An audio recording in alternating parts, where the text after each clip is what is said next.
got these documents. I hope Sahitya Academy will preserve and they will do something to. मैं हीरा मीना जी को दरख्वास्त करूँगा, उनके जो पेपर है मिनी लैंग्वेज के ऊपर में प्रेजेंट करें।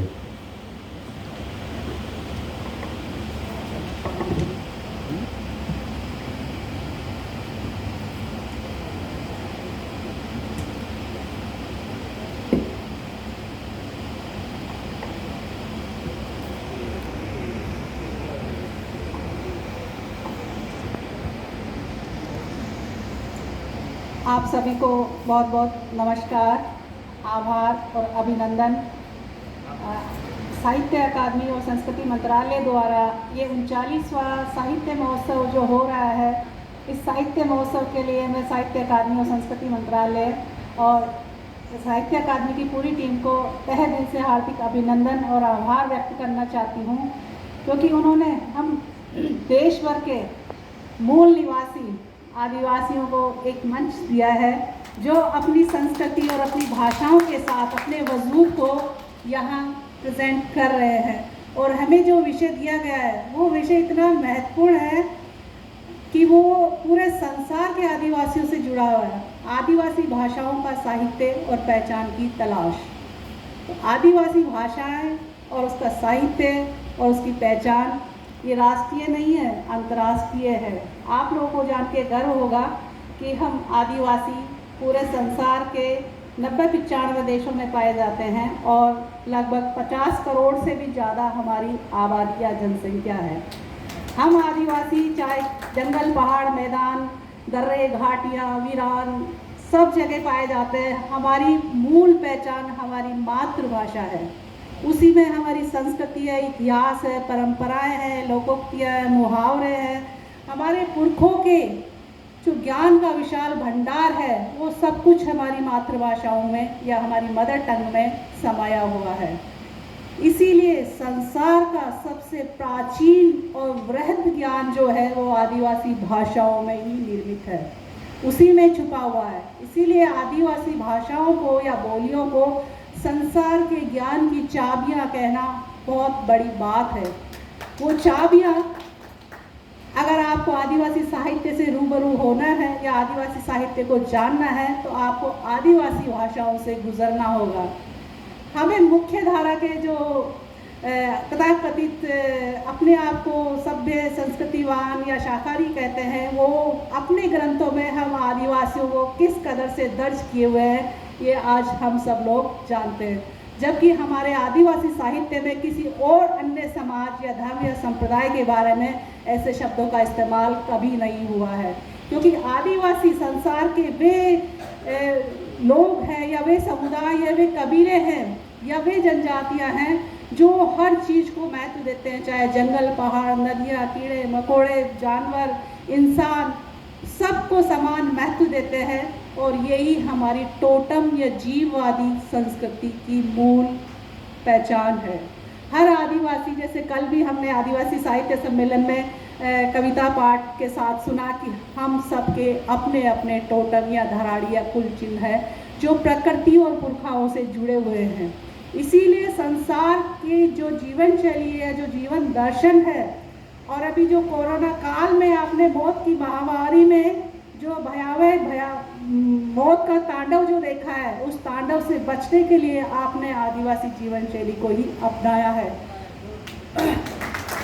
उसी से आप बचे हैं, नहीं तो महानगरों से शहरों में आए, शहरों से गांवों की तरफ गए, महामारियों को लेके गए और गांव में जाके वो महामारी अपना थोड़ा प्रभाव दिखा के समाप्त हो गई। क्यों? क्योंकि वही स्वच्छ वातावरण है, स्वच्छ जलवायु है, स्वच्छ खान पान है, स्वच्छ रहना है और स्वच्छ और सादगी भरा जीवन है, साहित्य है, जिसे एकेडमिक दुनिया लोक और फोक के नाम से जानती है या बोलती है, लेकिन हम आदिवासी इसे वाचिक साहित्य या पुरखोती साहित्य या ऑरेचर साहित्य के रूप में इसको स्थापित करते हैं। क्योंकि हमारे पुरखों ने जो जीवन में जिया है, भोगा है, सामना किया है और जीवंत अनुभवों का जो निचोड़ है वही उनके साहित्य में, वही उनके गीतों में, वही उनकी लोकोक्तियों में, पहेलियों में या हमारे जो पुरखा देवी देवता हैं, हमारे जो आराध्य हैं, हमारी जो धराड़ी है, वो सब जीवंत रूप के प्रमाण है जो पूरे संसार के जीवन को प्रभावित कर रहे हैं, पूरे संसार के जीवन को चला रहे हैं। जैसे आदिवासी साहित्य और पहचान की तलाश जो विषय दिया गया है, इसमें मैं बताना चाहूँगी, विषय बहुत विस्तृत है, बहुत बड़ा है ये, इसमें हर विषय पे बोला जा सकता है। तो मैं बताना चाहूँगी कि पूरे संसार में लगभग 12 भाषा परिवार है। इन 12 भाषा परिवारों में भारत में 5 भाषा परिवार है। इन 5 भाषा परिवारों में आदिवासियों की भाषाएं हैं। यानी हम आदिवासी इतने विस्तृत और विशाल ज्ञान भंडार के पुरखों के वंशज हैं कि अगर हमारे ज्ञान को सहेजा जाए तो इस संसार को आने वाले समय के भयावह त्रासदियों से हम बचा सकते हैं। और ये मैं नहीं कह रही, ये यूनेस्को ने घोषित किया है कि अगर आपको अब बचना है तो आदिवासियों को बचाना होगा, आदिवासी जीवन शैली को अपनाना होगा और उनके जीवन दर्शन को जीवो और जीने दो के साथ हर प्राणी, हर जीव जंतु को समान महत्व आपको देना होगा। भारत के जो 5 भाषा परिवार वो बताना चाहूँगी। ऑस्ट्रो एशियाटिक भाषा परिवार है, चीनी तिब्बती भाषा परिवार है, द्रविड़ भाषा परिवार है, अंडमानी भाषा परिवार है और भारोपीय भाषा परिवार है।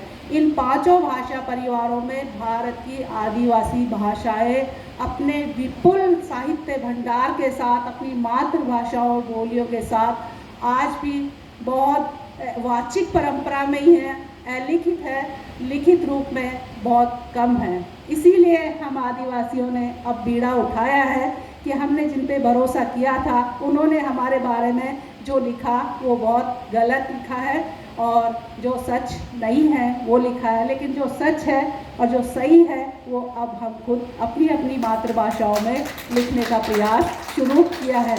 और ये साहित्य अकादमी और देवेंद्र सर और मंच पे विराजित वरिष्ठ भाषाविद आप सभी को मैं हृदय से नमन करना चाहूँगी कि आपने इतना अच्छा मौका दिया इस विषय पर, इस आदिवासी साहित्य के अस्तित्व और पहचान के बारे में बोलने के लिए। तो मैं बताना चाहूँगी कि भारत की जो भाषा परिवार में जो 5 भाषा परिवार है, इनमें भील, मीणा, गोंड, बंजारा, असुर, उराव और भी द्रविड़ आदिवासी परिवार है जो नाग परिवार से संबंधित है या उनके टोटम है, धराड़ी है, वो सब प्रोटो ऑस्ट्रेलियाई, प्रोटो द्रविडियन भाषा परिवार के भाषाओं के मालिक है। हमारी भाषाओं को आर्य भाषा परिवार में जोड़ दिया गया है, लेकिन आर्य भाषाएं बाद की भाषाएं हैं और आदिवासी भाषाएं सबसे प्राचीन भाषाएं हैं। इसको कई विद्वानों ने, कई इतिहासकारों ने अपने अपने मंतव्यों से स्पष्ट रूप से अपने अपने ग्रंथों में स्थापित किया है। हमारा संबंध 2-2.5 हज़ार साल पुराना नहीं है, हमारा संबंध हजारों लाखों साल पुराना है। ये मैं नहीं कह रही, ये हमारे गुफा शैल चित्र कह रहे हैं। हमारे धराड़ी और टोटम की जो परंपराएं हैं, जो महिलाएं अपने शरीर पे गोदने गुदवाती है, और ये जो आभूषण हमारी माताएं परंपरागत रूप से दादी की दादी या नानी की नानी अपनी सैकड़ों पीढ़ियों से लेती आई है, सहेजती आई है, और जो वाचिक परंपरा की जो ज्ञान धारा है, चाहे वो लोकगीत हो, चाहे परंपराएं हो, चाहे औषधीय ज्ञान हो, चाहे कृषि ज्ञान हो, चाहे पशु पक्षियों का ज्ञान हो, चाहे मानव जीवन का ज्ञान हो, आपको पता है आपके और हमारे परिवारों में महिलाएं ये काम करती आई है। आपके दादा नाना का जन्म भी वो खुद ही करवाती आई है, उनको पालती पोसती आई है, कोई डॉक्टर नहीं था ना।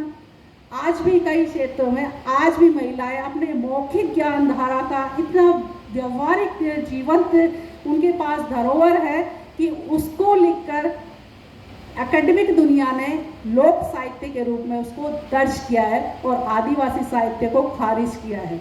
जबकि लोक साहित्य आदिवासी साहित्य की एक कॉपी है, उसी का अनुकरण करके लोक साहित्य या फोक साहित्य के रूप में अकादमिक दुनिया उसको स्थापित करी है। जबकि उससे प्राचीन जो साहित्य है, जो वाचिक परंपरा में है, जो पुरखौती में है, जो बड़े बुजुर्गों के पास है, जो उनकी मौखिक कंठ में निवासरत है, वो सब वाचिक परंपरा या पुरखौती परंपरा का बहुत बेहद और महत्वपूर्ण और दुर्लभ साहित्य या ज्ञान भंडार है, जिसको संसार की भाषाओं से सहेजना बेहद महत्वपूर्ण है। क्योंकि महत्वपूर्ण इसलिए है क्योंकि जीवा और जीने दे के साथ हम संसार के सभी प्राणियों के साथ जो प्रकृति से तादात्म्य करके जीवन जी रहे हैं, वो हमारी पुरखा परंपराओं में हमें एक अनमोल धरोहर के रूप में पुरखों से ही मिला है। इसीलिए हम आदिवासी हर क्षेत्र में, आप देखिए हिमालय से भी है, मतलब अरुणाचल से भी है, मेघालय से भी है। आप हम सबको देखकर पता लगा सकते हैं कि हमारा जो प्राकृतिक वातावरण है वो कैसा होगा, ठंडा है या गर्म है। हम रेगिस्तान में रहते हैं या मैदान में रहते हैं।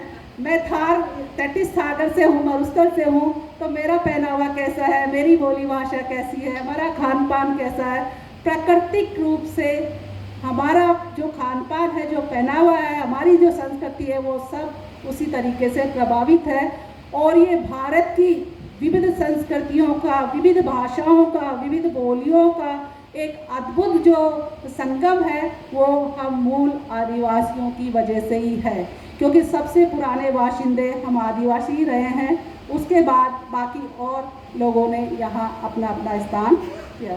जैसे मीणी भाषा के बारे में मुझे दिया गया है, तो मैं बताना चाहूँगी कि मीणी भाषा में लगभग 15 के आसपास बोलियां हैं।